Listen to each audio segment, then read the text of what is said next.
ये sixth question है, implement डीबाउंस। डीबाउंस होता क्या है? जैसे कि डीबाउंस का एग्जांपल समझते हैं कि जैसे फ्रंट एंड डेवलपर ज़्यादातर यूज़ करते हैं फ्रंट एंड साइड पे। सर्च इनपुट है जिसके अंदर हम कुछ भी टाइप करेंगे तो हर एक टाइप पे हम ऑन चेंज लगा देते हैं कि टाइप हम रिकॉर्ड करते हैं और एपीआई हिट करते हैं एक।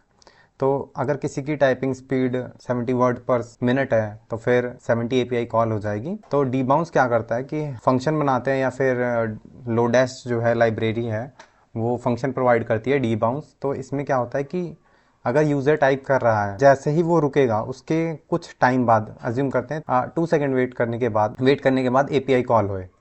तो अगर यूज़र टाइप कर रहा है तो ये टाइम क्या होगा, रीसेट होता जाएगा। तो जैसे ही अगर 1 सेकंड हुआ तो कॉल नहीं गई, तो अगर यूज़र ने फिर से टाइप कर दिया तो ये टाइम रीसेट होकर फिर से 2 सेकंड हो जाएगा।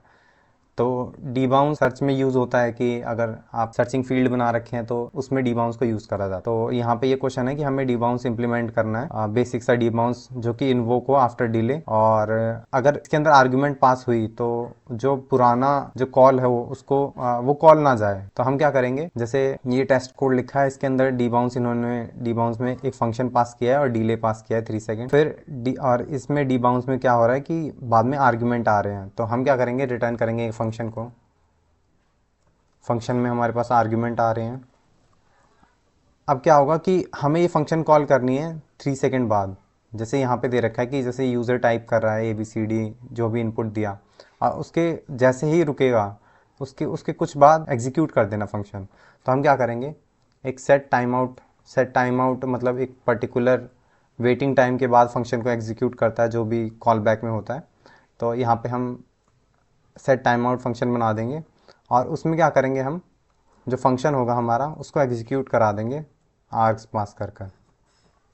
पर ये क्या होगा कि हाँ, ये तो पहले इनपुट के लिए हो गया। तो हमें अगर बाद में कोई इनपुट दे रहा है, कंटिन्यूअस इस फंक्शन में इनपुट दिए जा रहा है, तो हमें क्या करना होगा, पुराना वाला जो साइड टाइम आउट है उसको क्लियर करना पड़ेगा और नया सेट टाइम आउट बनाना पड़ेगा। तो हम क्या करेंगे, एक वेरिएबल बना लेंगे, let timer is equal to null, और इसको टाइमर में स्टोर करा लेते हैं। और क्या करेंगे, क्लियर टाइम आउट करेंगे और इसमें टाइमर दे देंगे। तो अब क्या होगा, जैसे ही पहला कॉल होगा टाइमर तो नल होगा तो कुछ नहीं करेगा। तो अगर और कॉल आएंगी तो वो क्या करेगा, टाइमर को क्लियर कर देगा और नया क्यू में कॉल पुश कर देगा। और इसको अगर सबमिट करें तो ये सबमिट हो गया। अब इसी का जो एक एक्सटेंडेड क्वेश्चन है वो है कि लीडिंग और ट्रेलिंग जो सेवन्थ है। तो इस क्वेश्चन में क्या है कि हमें सेम डीबाउंस का इम्प्लीमेंट करना है, पर इसमें क्या हो, लीडिंग और ट्रेलिंग दोनों फीचर इंक्लूड हो। लीडिंग और ट्रेलिंग का मतलब ये है कि जैसे अगर मैंने इनपुट किया तो ये 3 सेकंड बाद या जितना भी वेटिंग टाइम है उसके बाद एग्जीक्यूट हो रहा है। यहाँ पे लीडिंग अगर ट्रू हुआ तो इसका मतलब क्या है कि हमें शुरू में ही उसको एग्जीक्यूट करा देना है जैसे उसको मिला। और ट्रेलिंग ट्रेलिंग का मतलब है कि जो लास्ट में उसके जो स्टोर हुआ है उनको एग्जीक्यूट कराना है, और अगर ट्रेलिंग फॉल्स हुआ तो हमें उन्हें एग्जीक्यूट नहीं कराना है। तो फिर अब क्या करेंगे, हम दोबारा से एक अपना फंक्शन बना लेंगे, रिटर्न फंक्शन, इसके अंदर आर्ग्यूमेंट दे देंगे। बेसिक सा डीबाउंस लिख रहे हैं, बेसिक डीबाउंस जो हमने अभी पिछले क्वेश्चन में लिखा। क्लियर टाइमर कर देंगे, क्लियर टाइम आउट टाइमर को, और टाइमर में हम स्टोर करा रहे थे सेट टाइम आउट, और फंक्शन को कॉल कर रहे थे हम फंक्शन को, और इसमें हम आर्ग्यूमेंट पास कर दे रहे थे। और जो सेट टाइम आउट था वो हमारा वेटिंग इतना डिले था। तो ये हमारा बेसिक सा डीबाउंस था। अब हम क्या करेंगे, पहले वेरिएबल एक्सट्रैक्ट कर लेते हैं, कॉन्स्ट लीडिंग। लीडिंग डिफ़ॉल्ट हमें फॉल्स मिला है और ट्रेलिंग हमें डिफ़ॉल्ट ट्रू मिला है, ये हमें ऑप्शन में से मिला है। अब क्या करेंगे, अब हमें ये देखना है कि जैसे ही पहला आर्ग्यूमेंट मिलेगा, मतलब अगर लीडिंग ट्रू हुआ तो हमें क्या करना है, फंक्शन को एग्जीक्यूट करा देना है तुरंत। इफ़ अगर लीडिंग ट्रू है तो और लीडिंग ट्रू है तो हमें क्या करना है, फंक्शन को एग्जीक्यूट कर देना है। फंक्शन उसके अंदर हम आर्ग्यूमेंट पास कर देंगे। तो नहीं तो अब हम क्या, अब हमें यहाँ पे ये देखना होगा कि लीडिंग तो हर बार ट्रू होगा। जैसे अगर मैंने ये फंक्शन बना के भी दे दिया, मतलब अभी इसको हम अज्यूम करते हैं कि यहाँ तक बन गया, तो लीडिंग तो हर बार ट्रू होगा। तो हमें क्या करना होगा, और कंडीशन लगानी पड़ेगी यहाँ पे कि अगर टाइमर नहीं है, जो टाइमर है नल है, तो इसका मतलब क्या है कि ये पहली बार एग्जीक्यूट हो रहा है, क्योंकि हमें इस फंक्शन को पहली बार एग्जीक्यूट करना है, क्योंकि फंक्शन के अंदर बार बार आर्ग्यूमेंट सेंड होंगे फ्यूचर में। जैसे कि यहाँ पे सेंड हो रखे हैं, तो इसमें बार बार सेंड होते जाएंगे आर्गुमेंट। तो हमें क्या करना होगा कि सिर्फ इसको एग्जीक्यूट कराना है एक बार, जब अगर लीडिंग ट्रू हुआ तो टाइमर क्या होगा, टाइमर में हमारे पास दोबारा फंक्शन बन जाएगा। जैसे ही दूसरी कॉल होगी तो टाइमर में आ जाएगा। तो अगर लीडिंग और टाइमर दोनों ट्रू होगा तो ये फंक्शन दोबारा एग्जीक्यूट होगा। तो हमें क्या करना होगा, एक वेरिएबल और बना लेंगे, लेट इस कॉल्ड के नाम से बना लेते हैं, और इसको फॉल्स कर देते हैं कि मतलब अभी तक इसको कॉल नहीं हुआ है। और अगर जो इस कॉल्ड है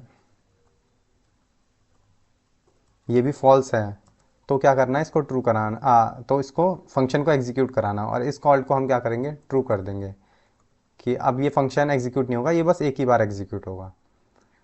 तो उसके बाद क्या होगा कि जैसे अब दोबारा कॉल हुई तो अब एग्जीक्यूट तो होगा नहीं, और ना ही हमारे पास कोई वेरिएबल है जिसके अंदर हम आर्ग स्टोर, मतलब आर्ग सेंड कर सके। तो हम क्या करेंगे, एक और वेरिएबल बना लेंगे लास्ट आर्ग्यूमेंट के नाम से, और नल कर देंगे। अब एल्स में क्या होगा कि अगर ये पहली बार नहीं हुआ है, तो एल्स इफ अगर ट्रेलिंग ट्रू है, तो हम क्या करेंगे, लास्ट आर्ग में आर्ग स्टोर करा लेंगे। अब क्या होगा कि लास्ट आर्ग में हमारा आर्ग्यूमेंट स्टोर है। अब हम क्या करेंगे, जो सेट टाइम आउट फंक्शन है इसमें चेंजेस करते हैं।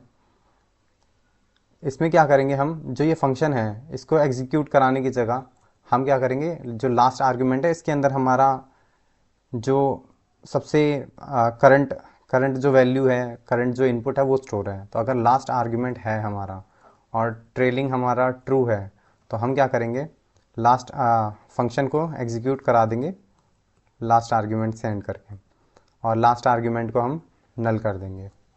अब जैसे ये फंक्शन जो है ये चलेगा 3 सेकेंड बाद, तो ये बस वन टाइम यूज़ हो सकता है। क्यों, क्योंकि अभी के सॉल्यूशन के हिसाब से जैसे पहली बार कॉल आई, पहली बार इसने सेंड किया कुछ भी आर्ग्यूमेंट, और हमारा लीडिंग जो है वो ट्रू है, तो यहाँ पे ये कॉल हो गई, इस कॉल को इसने ट्रू कर दिया, ठीक है। अब दोबारा हमारे पास इसमें पैरामीटर आए, अब उसके बाद वो लास्ट आर्ग्यूमेंट में स्टोर हो जाएगा। लास्ट आर्ग्यूमेंट में स्टोर हुआ, फिर उसके बाद 3 सेकेंड बाद वो क्या होगा, यहाँ पे लास्ट आर्ग्यूमेंट चेक करेगा और उसको सेंड करके और एग्जीक्यूट करा देगा। अब इसके बाद क्या हुआ कि फंक्शन तो हमारा अब मतलब आइडल पड़ा हुआ है, अब उसको हमने छेड़ा नहीं 10 सेकेंड तक मान लेते हैं। फिर दोबारा हमने उसमें कॉल किया, तो अब जब हम उसमें आर्ग्यूमेंट पास करेंगे तो वो ये वाला कॉल नहीं करेगा। क्यों, क्योंकि हमारा इस कॉल जो है अभी भी ट्रू हो रखा है, और टाइमर में हमारे अभी भी वैल्यू स्टोर है इस वाले टाइमर की, जो ख़त्म हो चुका है पहले ही। तो अब हमें क्या करना है, यहाँ पे हमें टाइमर को नल करना होगा, और जो इस कॉल्ड है इसको फॉल्स करना होगा, ताकि ये दोबारा यूज़ हो सके, जो हमारा ये ब्लॉक है पहला लीडिंग का ये यूज़ हो सके।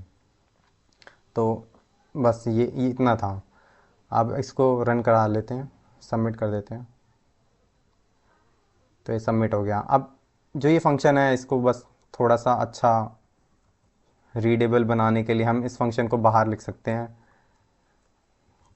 कॉन्स्ट कॉल लेटर के नाम से फंक्शन बना लेते हैं। इसमें ये पेस्ट कर देंगे और यहाँ पे कॉल लेटर को कर देंगे। तो ये कुछ नहीं है, बस अच्छा दिखने के लिए और इजीली रीड करने के लिए।